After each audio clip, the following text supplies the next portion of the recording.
in conjunction with the 85th anniversary of the start of the American Bowling Congress. It has been a long, long time since the bowling industry has done something as fantastic as the new stadium. It'll be wonderful to watch bowling in that type of atmosphere. Oh, it's going to be just fabulous. Going to have a big diamond on the screen. And Cheryl, the last time she started a title match through a perfect shot, left a solid 8-pin. Pretty good shot here. Leaves a soft 7. And she feels if the breaks go her way, she will be the winner. Well, that's how you rationalize. With a lot of pressure, a lot of tension, a lot of disappointment when you lead a tournament and lose. I mean, there's a lot of different ways to approach it mentally. I think her approach this week is, hey, I'm going to go out and do the best I can. If I win, great. If not, that's all I can do. She led 2 weeks ago by quite a bit. This week, there was only 100 pins separating first through fifth, so it was a very, very close week for all the players. Now, Carol Giannotti was within 60 pins going into the final game last night, so she would have had to win by 31 to overtake Cheryl Daniels. Obviously, she didn't. Anne Marie to start here on her favorite lane in the championship round, lane number 30. And there it is, another strike. Well, Anne Marie did strike out through 3 beautiful shots on lane 29 to end the previous match. You can see there, lane 30, 8 strikes, lane 29, 6. She might have 29 figured out now. That was as good a performance as you're going to find at the professional level. And under all that heat to get to the title match, let's see if she can come up with a similar type shot here to double and take the early lead.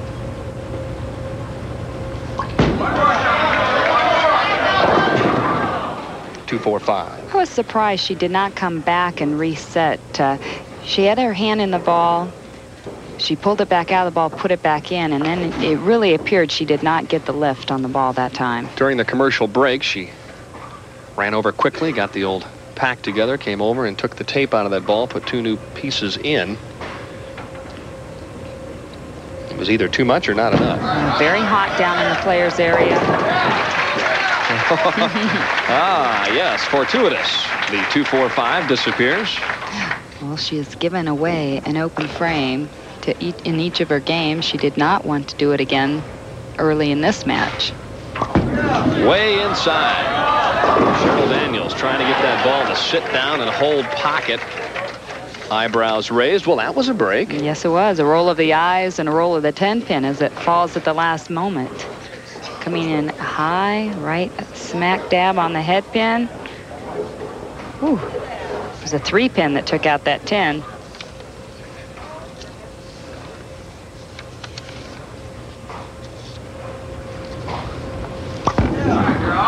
That better hook.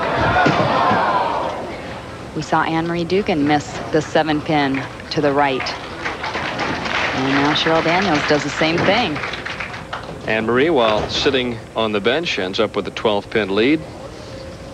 Let's see if that unsettles Cheryl Daniels or if she's able to regain some composure and strike on the left-hand lane. Cheryl Daniels losing 2 weeks ago to Lisa Wagner, 238 to 202 in the championship match. She does have one title from the #1 position, but it came way back in 1989. Big 4 jumps up on 29, and you can just see the air right now coming out of the balloon. Meanwhile, Anne Marie's thinking, uh-oh, I've got a major league shot to win another title. All I have to do is take care of business. Going for the pin count, trying to get at least 2. Back-to-back opens. But the way this pair has played this evening, Cheryl Daniels is anything but out of this, especially if she could throw a couple strikes. Well, we saw such a turnaround last game from Anne Marie Duggan having the lead by 34 pins to losing the lead to Carol Giannotti to regaining the match. Back into the pocket, this time the 10-pin stands tall. Pretty nice shot. 6-pin just sitting once again in the channel. We've seen Anne Marie miss the 10-pin earlier tonight. She missed it to the right.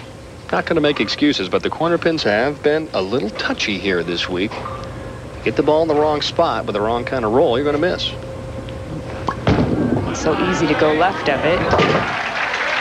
I mean, she lofted that ball a long way and didn't put much on it with a broken wrist, and the ball still hooked a little left of the 10 pin there. So that's what we're trying to get across. Cheryl had not had an opportunity to shoot a 7 pin yet in the title match, and so that's why she missed. Especially left-handed corners, Denny. You don't see the professionals usually missing the left-handed corners, so you know they've got to be tricky.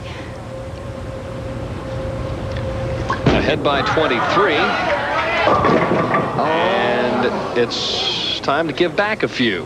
So, likened shots by both Cheryl Daniels and Anne Marie on the left-hand lane. The big four again.